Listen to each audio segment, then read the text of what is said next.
তাহলে তো আপনারা দেখা যাচ্ছে হাসিনার চেয়ে বড় ফেসিস হিসাবে আবির্ভূত হবে। আপনারা জানেন নির্বাচন কমিশনে যে কমিশনটা গঠন হয়েছে এটা 2022 সালের আইন। এই আইনকে ওই সময়কার অন্তত বাংলাদেশের 20টি বড় রাজনৈতিক দল বিরোধিতা করেছিল। কোর্ট করে বলছি, বাংলাদেশের অন্যতম বড় রাজনৈতিক দলের মহাসচিব মির্জা ফখরুল বলেছিলেন এটা একটি বাকশালী কমিশন হয়েছিল। শুধু তাই নয়, ইসলামিক আন্দোলন তারাও এনসির বিরোধিতা করেছিল। কিন্তু আমরা যখন জাতীয় নাগরিক কমিটিতে ছিলাম, আমাদের কাছে প্রস্তাবনা এসেছিল সার্চ কমিটির মাধ্যমে এনসি পুনর্গঠন হবে।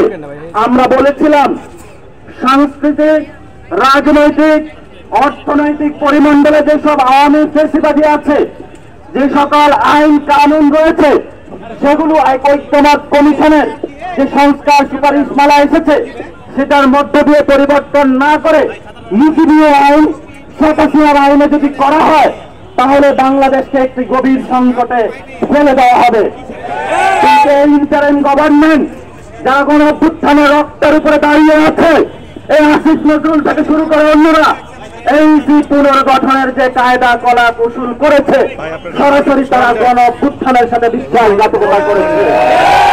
আগামীতে আমরা যদি অতি দ্রুত গতিতে ইলেকশন কমিশনারদের পদত্যাগ না করে পুনর্গঠন না করা হয়, ঐক্যমত কমিশনে যেই সকল সুপারিশ মেলা দেওয়া হয়েছে সেগুলো যদি মান্য না করে বাংলাদেশকে একটি গণতান্ত্রিক প্রক্রিয়ায় নিয়ে যাওয়ার কোন প্রচেষ্টা না করা হয়, তাহলে আমরা উপদেষ্টার মধ্যে যারা বিএনপির মুখপাত্র হিসেবে কাজ করছে, বাংলাদেশের এডুকেশন সেক্টরকে ডুবিয়ে দেওয়ার জন্য ওয়াহিদুদ্দিন ভাই কাজ করছেন, বাংলাদেশের ফাইন্যান্সিয়াল সেক্টরকে ডুবিয়ে দেওয়ার জন্য সালাউদ্দিন ভাই কাজ করছেন, বাংলাদেশের আইন মন্ত্রণালয় ডুবিয়ে দেওয়ার জন্য আসিফ নজরুল কাজ করছেন। তাহলে আমরা বড় কর্মসূচি নিয়ে তাদেরকে পদত্যাগ করাতে বাধ্য হবে। আপনাদের এই মাঠে কুসুম কুসুম খেলা চলবে না।